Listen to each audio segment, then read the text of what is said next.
আমার গল্পপ্রিয় বন্ধুরা, আশা করছি তোমরা সবাই অনেক অনেক ভালো আছো। আমিও অনেক ভালো আছি। বন্ধুরা, আমি ঋতু চলে এসেছি নতুন একটি মজাদার গল্প নিয়ে। তাই গল্পটি শোনার আগে অবশ্যই হেডফোন ব্যবহার করো। আর পরবর্তী গল্পে আমি আমার ইমো নাম্বার দিব। শুধুমাত্র যারা আমার চ্যানেলটিকে সাবস্ক্রাইব করবে তাদেরকে আমি আমার নাম্বার দিব এবং তারাই আমার সাথে ভিডিও কলে কথা বলতে পারবে। তাই দ্রুত আমার চ্যানেলটিকে সাবস্ক্রাইব করে নাও বন্ধুরা। তাহলে চলো আজকের গল্পটি শুরু করি। আমার ২২ বছরের কাজের লোক আমার ঘরেই ঘুমাত। তাকে আমি সবসময় সাধারণভাবেই দেখতাম।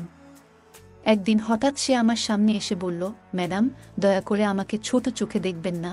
সেই রাতে যখন আমি তার দিকে তাকালাম, আমি অবাক হয়ে গেলাম। রমেশ এখন আর আগের মতো যুবক নয়, বরং এক পরিপক্ক, পরিণত মানুষের মতো আচরণ করছিল। আমি তাকে অনেকক্ষণ ধরে ডাকছিলাম, কিন্তু তার কোনো সাড়া পাচ্ছিলাম না। তাকে খুঁজতে খুঁজতে আমি তার ঘরে গেলাম। সেখানে দেখলাম রমেশ মাত্রই স্নান সেরে বাথরুম থেকে বেরিয়ে এসেছে। তার গায়ে তখনও শার্ট ছিল না। আমি প্রথমবারের মতো তাকে এমনভাবে দেখলাম। রমেশের শরীর ছিল খুব শক্তিশালী, যেন কোনো যোদ্ধার মতো। আমি অবাক হয়ে তাকিয়ে রইলাম। বহু বছর পর আমি কোনো যুবককে এভাবে দেখলাম। আমি এক দৃষ্টিতে তাকিয়েছিলাম। তারপর আমি রমেশকে, আমার নাম প্রিয়া। আমি ৩৮ বছরের হলেও আমি আমার শরীরের অনেক যত্ন নিতাম। তাই আমার বয়স বেশি মনে হতো না। বন্ধুরা, আজকের গল্পটি অনেক বেশি স্পেশাল, তাই কেউ মিস করো না। আর দয়া করে গল্পগুলো ভালো লাগলে ভিডিওটি লাইক, শেয়ার এবং চ্যানেলটি সাবস্ক্রাইব করো প্লিজ। যখন থেকে রমেশ আমার বাড়িতে এসে থাকতে শুরু করলো, আমার জীবনে কিছু পরিবর্তন আসতে লাগলো। প্রথমে আমি ভেবেছিলাম রমেশ ছোট, সে কিছু বুঝতে পারবে না। কিন্তু ধীরে ধীরে তার আসল চরিত্র আমার সামনে আসতে লাগলো। আমি কখনো ভাবতেও পারিনি যে ২২ বছরের একটি ছেলে আমার মতো ৩৮ বছরের একজন মহিলার জীবনে এমন আনন্দ বয়ে আনবে। রমেশ ২২ বছরের তরুণ, যাকে আমি গ্রামের বাড়ি থেকে আমার বাড়িতে কাজের জন্য নিয়ে এসেছিলাম। আমার বাড়িতে শুধু আমি আর আমার ১ বছরের সন্তান ছিল। যখন আমি কাজে যেতাম, রমেশ আমার সন্তানের যত্ন নিত এবং সে আমার বাড়িতেই থাকত। আমি বিয়ে না করেই মা হয়েছিলাম। আমার প্রেমিক আমাকে বিয়ের প্রতিশ্রুতি দিয়ে আমার সঙ্গে প্রেমের অভিনয় করেছিল। যখন আমি গর্ভবতী হয়ে গেলাম, আমি তার বাড়িতে গেলাম এবং সেখানে গিয়ে দেখি যে তার বিয়ে হচ্ছে। সে আমার সঙ্গে প্রেমের অভিনয় করেছিল, কিন্তু শেষমেশ অন্য একটি মেয়েকে বিয়ে করে ফেলেছিল। আমার গর্ভে যে সন্তান ছিল তাকে নষ্ট করার ইচ্ছে আমার হয়নি। যখন আমি ভাবলাম গর্ভপাত করাবো, তখনও অনেক দেরি হয়ে গিয়েছিল, কারণ আমি তখন প্রায় ৫ মাসের গর্ভবতী ছিলাম। আমার বাবা মা আমাকে এবং আমার সন্তানকে গ্রহণ করতে অস্বীকার করলেন। তাই আমি একাই থাকতে শুরু করলাম। কিছু মাস আগে আমি আমার গ্রামের বাড়ি গিয়েছিলাম আমার দাদার ৯০তম জন্মদিন উদযাপন করতে।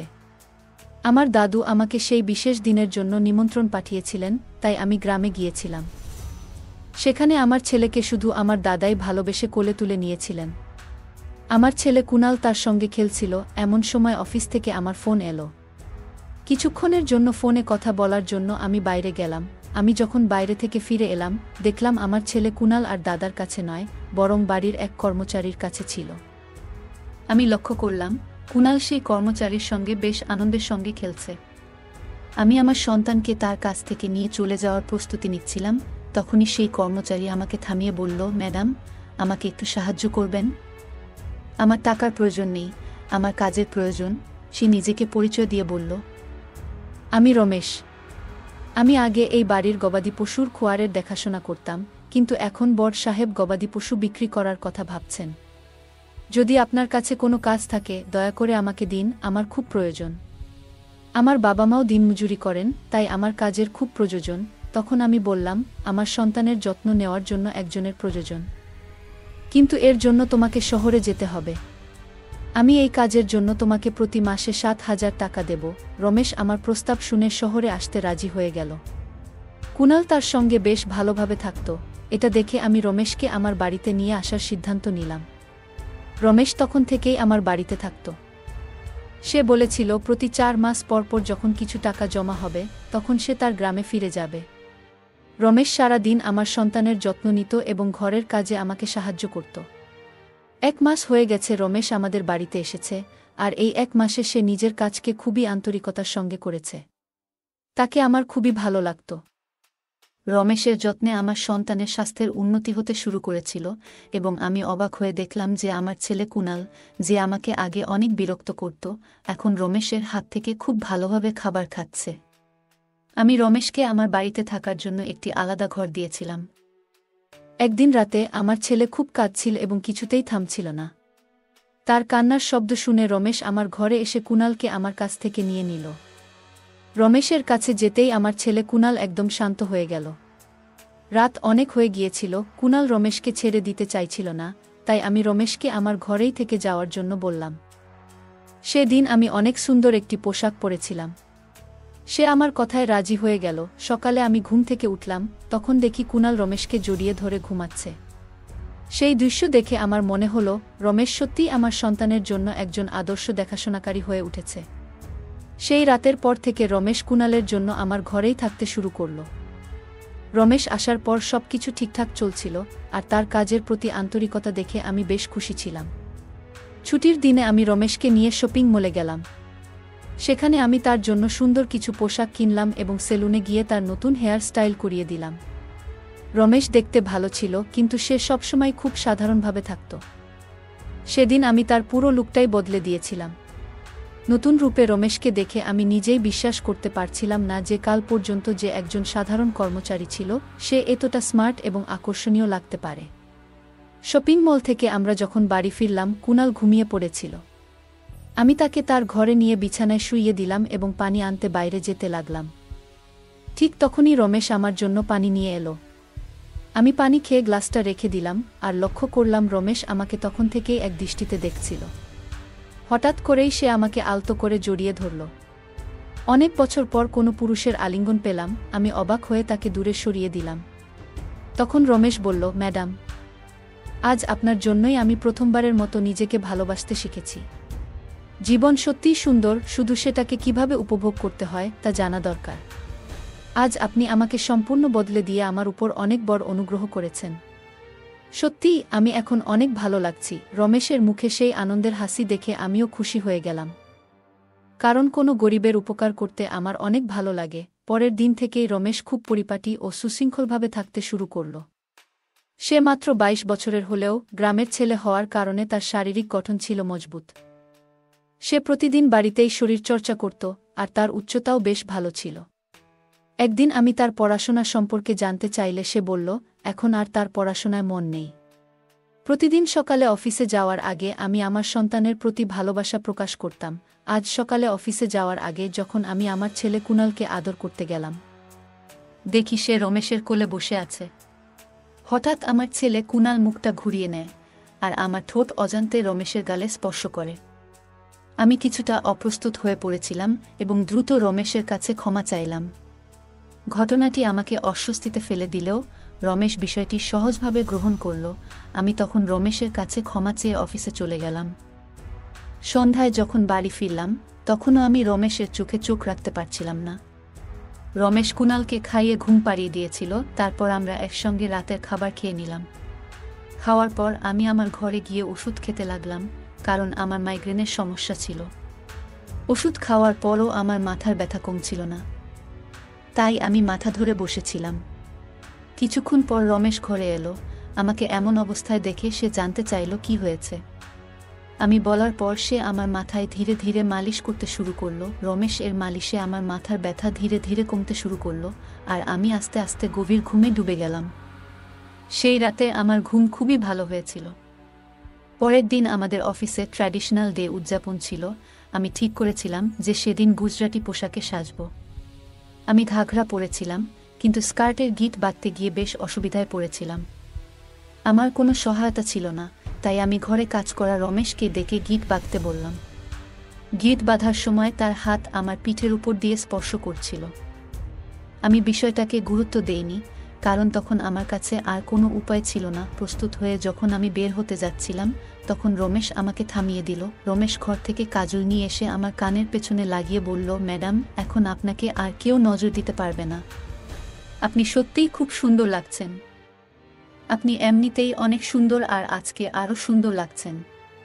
তার কথা শুনে আমি হেসে ফেললাম এবং বাইরে বেরিয়ে পড়লাম। সেদিন সন্ধ্যায় যখন আমি বাড়ি ফিরলাম, তখন আমার সঙ্গে আমার এক বান্ধবী এবং তার বন্ধু ছিল। রমেশ সেদিন অসাধারণ খাবার তৈরি করেছিল। আমার বান্ধবী পরের 4 দিন আমার বাড়িতে থাকার সিদ্ধান্ত নিয়েছিল, আর তার বন্ধু আমাদের সঙ্গে পরের 3 দিন ছিল। পরের দিন রাতে রমেশ খাবার তৈরি করে আমার বান্ধবী তানিয়া এবং তার বন্ধুকে ডেকে খেতে বলল। কিন্তু তারা নিজেদের ঘরে বসে পানীয় খাচ্ছিল। তানিয়া অনেকটাই পান করে ফেলেছিল এবং খাওয়া ছাড়াই ঘুমিয়ে পড়েছিল, আর তার বন্ধু সুনীল আমাদের সঙ্গে খাবার টেবিলে বসে খেতে শুরু করল। সুনীল আমাকে উদ্দেশ্য করে বলল, প্রিয়া, তুমি তো তানিয়ার থেকেও সুন্দর। সুনীলের কথায় রমেশ তার দিকে রাগী দৃষ্টিতে তাকালো এবং খাওয়া শেষ করে নিজের ঘরে চলে গেল। সুনীলে চলে যাওয়ার পর সে আমার কাছে এসে বলল, ম্যাডাম, আপনার এই ধরনের বন্ধুরা আমার ভালো লাগছে না। তখন আমি রমেশকে ধমক দিয়ে বললাম, আমি তোকে পরিবারের সদস্যের মতো মনে করি, এর মানে এই নয় যে তুই আমার অতিথিদের নিয়ে কিছু বলবি। তোর কাজ হচ্ছে বাড়িতে আসা অতিথিদের সেবা করা, তুই শুধু সেটাই করবি। আমাকে শেখানোর চেষ্টা করার দরকার নেই। আমি আমার ঘরে চলে গেলাম। যদিও আমি রমেশকে ধমক দিয়েছিলাম, তবুও সে আমার জন্য পানি নিয়ে এলো। আমি আমার ওষুধ খেয়ে পানি পান করে শুয়ে পড়লাম। সেদিন রমেশ আমার ঘরে ঘুমাতে আসেনি বলে মনে হচ্ছিল, কিন্তু সকালে ঘুম ভাঙতেই দেখি সে আমার পাশে শুয়ে আছে। সকালে ঘুম থেকে উঠতেই দেখি তানিয়া আমার সামনে দাঁড়িয়ে আছে এবং তার মুখে বিরক্তির ছাপ। রমেশকে সামনে আনা হলো, তার হাতে তানিয়ার ওড়নাটা বাঁধা ছিল। তানিয়া ক্ষুব্ধ কণ্ঠে বলল, তোমার এই গ্রাম্য কাজের লোকটা আমার বন্ধুর হাত ভেঙে দিয়েছে। রমেশ তখন মাথা নাড়ল এবং শান্তভাবে বলল, ম্যাডাম, আমি কিছুই করিনি। রাতে সুনীল সাহেব মদ্যপ অবস্থায় ছিলেন, সম্ভবত তার ভারসাম্য হারিয়ে পড়ে গিয়েছিলেন। আমি তো সুনীল সাহেবের উপর হাত তুলতে যাব কেন? তানিয়া তখনও কিছুটা অস্বাভাবিক অবস্থায় ছিল বলে মনে হলো। রমেশ আমার জন্য তাদের কাছে ক্ষমা চেয়ে নিল। তানিয়া ও সুনীল তখন সেখান থেকে চলে গেলেন এবং রমেশ আমার কাছেও ক্ষমা চাইতে শুরু করল। আমি জানতাম রমেশ কোনো ভুল করেনি। আজ আমি ছুটি নিয়েছিলাম কারণ কয়েকদিন ধরে আমি খুব ব্যস্ত ছিলাম। তাই ভাবলাম আজ একটু নিজেকে সময় দেব। সকালে নাশতা করার পর আবারও 1 ঘন্টার জন্য ঘুমিয়ে পড়লাম। রামার ছেলে কুনালও আমার সঙ্গে ঘুমিয়ে পড়েছিল। ঘুম থেকে উঠে মনে হলো 1 কাপ চা খুব দরকার। আমি রমেশকে ডেকে চা বানানোর জন্য বললাম। আমি তাকে অনেকক্ষণ ধরে ডাকছিলাম, কিন্তু তার কোনো সাড়া পাচ্ছিলাম না। তাকে খুঁজতে খুঁজতে আমি তার ঘরে গেলাম। সেখানে দেখলাম রমেশ মাত্রই স্নান সেরে বাথরুম থেকে বেরিয়ে এসেছে। তার গায়ে তখনও শার্ট ছিল না। আমি প্রথমবারের মতো তাকে এমনভাবে দেখলাম। রমেশের শরীর ছিল খুব শক্তিশালী, যেন কোনো যোদ্ধার মতো। আমি অবাক হয়ে তাকিয়ে রইলাম। বহু বছর পর আমি কোনো যুবককে এভাবে খালি শরীরে দেখলাম। আমি এক দৃষ্টিতে তাকিয়েছিলাম, আমার যেন হুঁশ ছিল না। এই মুহূর্তে রমেশ আমাকে ডাক দিল। তখন দেখি সে শার্ট পরে আমার সামনে দাঁড়িয়ে আছে, কিন্তু আমি তখনও তাকিয়ে আছি, যেন আমার মনোযোগ ছিল অন্য কোথাও। রমেশ আমার চোখের সামনে হাতের চুটকি বাজালো। আমি হুঁশে ফিরলাম। তাকে বললাম, আমার জন্য 1 কাপ চা বানিয়ে দাও। আজকের দিনটা আমি নিজের জন্য একটু আলাদা করে রেখেছিলাম। তাই দুপুরবেলা নিজের ঘরে বসে রিল্যাক্স করার জন্য ত্বকের যত্ন নিচ্ছিলাম। আমি তখন শর্টস আর গাউন পরেছিলাম এবং আমার পায়ের ওয়াক্সিং করছিলাম। ওয়াক্সিং করার সময় একটু বেশি গরম ওয়াক্স পায়ে পড়ে যায়, যার ফলে পা পুড়ে যায়। ব্যথায় আমার মুখ দিয়ে শব্দ বেরিয়ে গেল। আমার ব্যথার শব্দ শুনে রমেশ দ্রুত ঘরে আসে। সে এসে পায়ের পুড়ে যাওয়া অংশ থেকে গরম ওয়াক্স সরিয়ে দেয় এবং সেখানে সাবধানে ক্রিম লাগিয়ে দেয়। তার সাহায্য আমার পায়ে স্বস্তি এনে দেয়, যদিও তার স্পর্শের কারণে আমি কিছুটা অস্বস্তি বোধ করছিলাম। রমেশ ও আমি ঘরের কিছু কাজ করছিলাম, কিন্তু আমার মধ্যে তখন কিছু অনুভূতি তৈরি হচ্ছিল যা বোঝানো কঠিন। হঠাৎ রমেশের চোখ আমার দিকে পড়তেই আমি ব্যথার কারণে আবার একটু কুঁকিয়ে উঠলাম। রমেশ চিন্তিত মুখে বলল, ম্যাডাম, আপনি এখন বিশ্রাম নিন। বাকি যা দরকার আমাকে বলুন, আমি সব ঠিক করে দেব। আমি তাকে আমার পায়ের বাকি অংশের ওয়াক্সিং করার জন্য বললাম। রমেশ আমার কথা মতো কাজ করল, এমনকি আমার মুখেও হালকা ম্যাসাজ করে দিল। তার স্পর্শে আমি বেশ আরাম বোধ করলাম। আজকের ছুটির দিনটা আমার জন্য বেশ শান্তিপূর্ণ ছিল। রমেশ সত্যিই সব দিক থেকেই নিখুঁত ছিল, কোনো কাজই তার জন্য কঠিন মনে হতো না। আজকে রাত নামতেই আমি তাকে আমার ঘরে না থাকার জন্য অনুরোধ করলাম। দিনের বেলায় আমি ঘরে থাকি না, তাই অন্তত রাতটা আমি আমার সন্তানের সঙ্গে একান্তে কাটাতে চেয়েছিলাম। প্রতিবার রমেশ ঘরে থাকা আমার পছন্দ হতো না, তাই আজ রাতে তাকে অন্য ঘরে থাকার জন্য বললাম। দিনগুলো এভাবেই চলতে থাকল। কিছুদিন রমেশ ছাড়া আমার ছেলে কুনাল রাতে ঘুমাতে পারত না। কিন্তু ধীরে ধীরে সে কান্না বন্ধ করল। এদিকে আমি নিজেও কিছু পরিবর্তন অনুভব করতে শুরু করলাম। প্রতিদিন সকালে ঘুম থেকে উঠলেই শরীর ভারী লাগতে শুরু করল। হঠাৎ এই পরিবর্তন কেন হচ্ছে তা বুঝতে পারছিলাম না। আমার শরীরের যন্ত্রণা এতটাই বেড়ে গিয়েছিল যে বিছানা থেকে ওঠারও ইচ্ছা থাকত না। তাই আমি অফিস থেকে 1 সপ্তাহের ছুটি নিয়ে নিলাম, যেন কিছুটা বিশ্রাম নিয়ে সুস্থ হয়ে উঠতে পারি। এই সময়ে কুনাল প্রায় পুরোটা সময় রমেশের সঙ্গে কাটাচ্ছিল। মাঝে মাঝে আমার ছেলের খিদে পেলে কুনালকে আমার কাছে নিয়ে আসত। আজ আমি আমার কোমর ধরে বসেছিলাম। রাতের বেলায় রমেশ 1 গ্লাস পানি নিয়ে আমার ঘরে আসে। আমার কোমরের উপর হাত দেখে সে বুঝে গেল আমার কোমরে খুব ব্যথা হচ্ছে। রমেশ বলল, ম্যাডাম, যদি আপনার কোনো আপত্তি না থাকে আমি আপনার কোমরে একটু মালিশ করে দিতে পারি। আমার কোমরের ব্যথা এতটাই তীব্র ছিল যে আমি তার প্রস্তাবে রাজি হয়ে গেলাম। মালিশ শুরু করার আগে আমি ঘরের বড় লাইট বন্ধ করে ছোট্ট জিরো বাল্বটা জ্বালিয়ে দিলাম, যেন পরিবেশটা আরও শান্তিপূর্ণ হয়।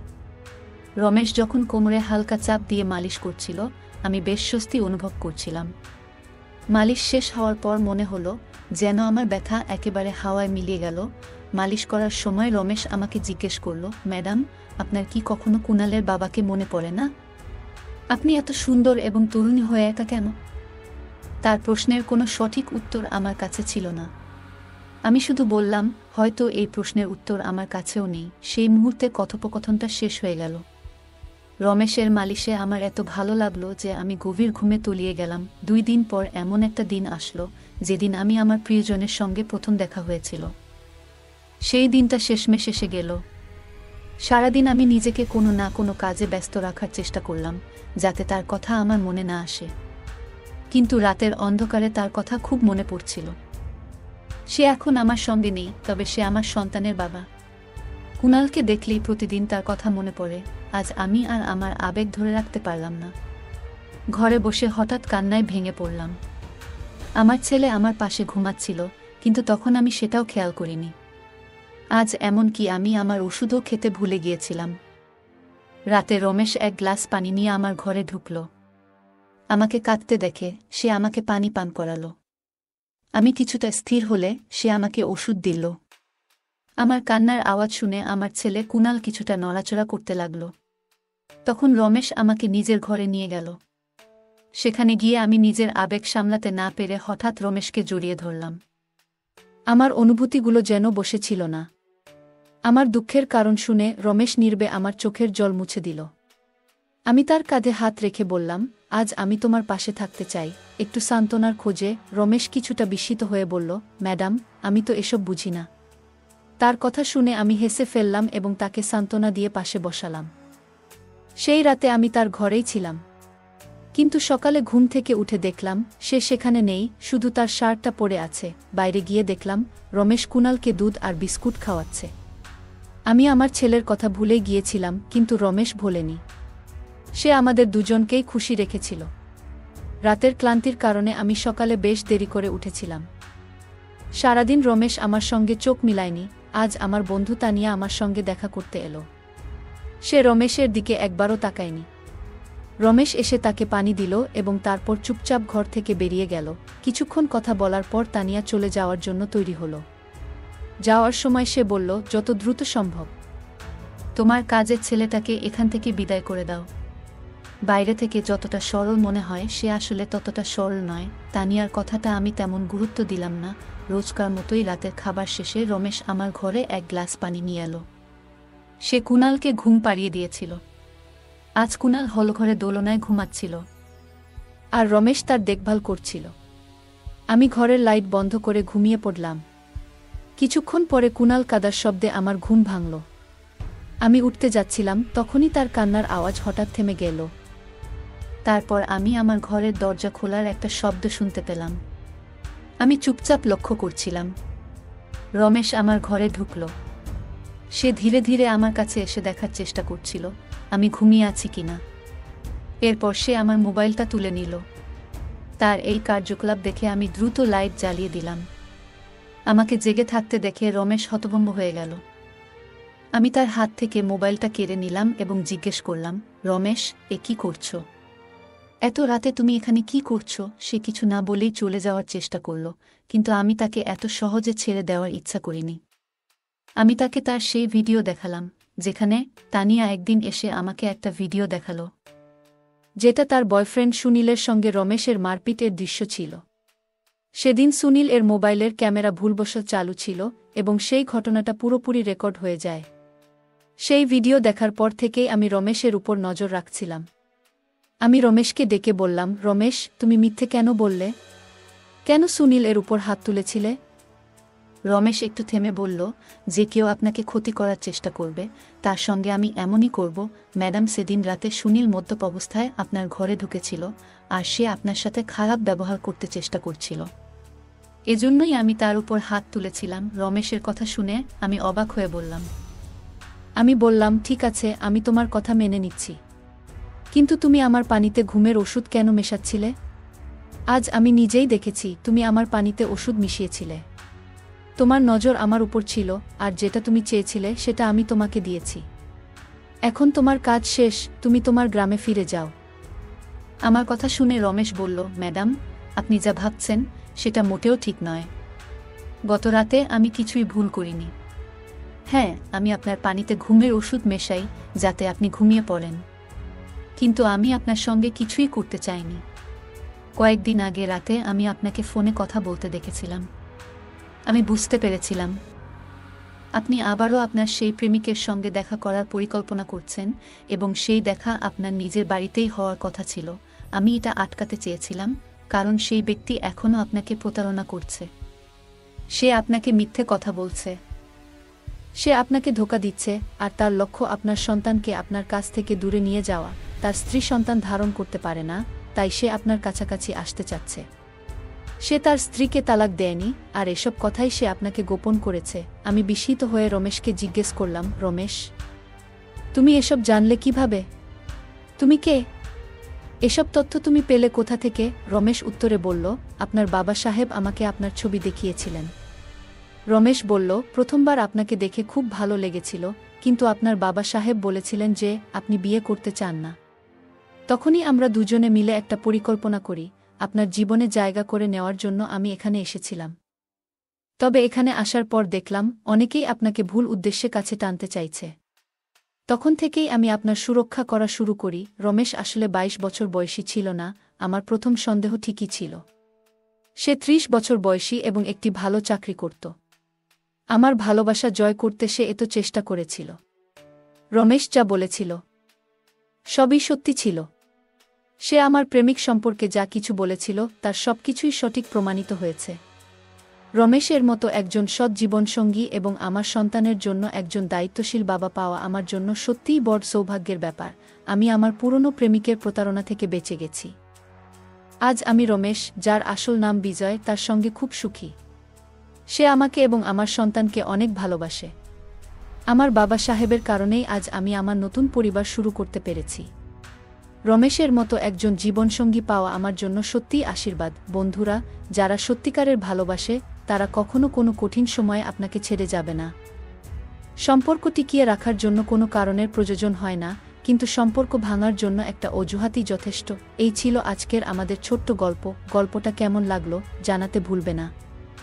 আরও মজার মজার রোমান্টিক গল্প শুনতে চাইলে ভিডিওটি লাইক, শেয়ার এবং চ্যানেলটি সাবস্ক্রাইব করতে এবং বেল আইকনটি ক্লিক করতে ভুলবে না।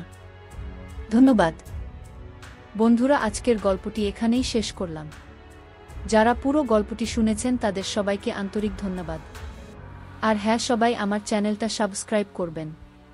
যারা সাবস্ক্রাইব করে রাখবেন, পরবর্তী ভিডিওতে আমার ইমো নাম্বার দেয়া হবে। তারা চাইলে আমার সাথে ভিডিও কলে কথা বলতে পারবেন।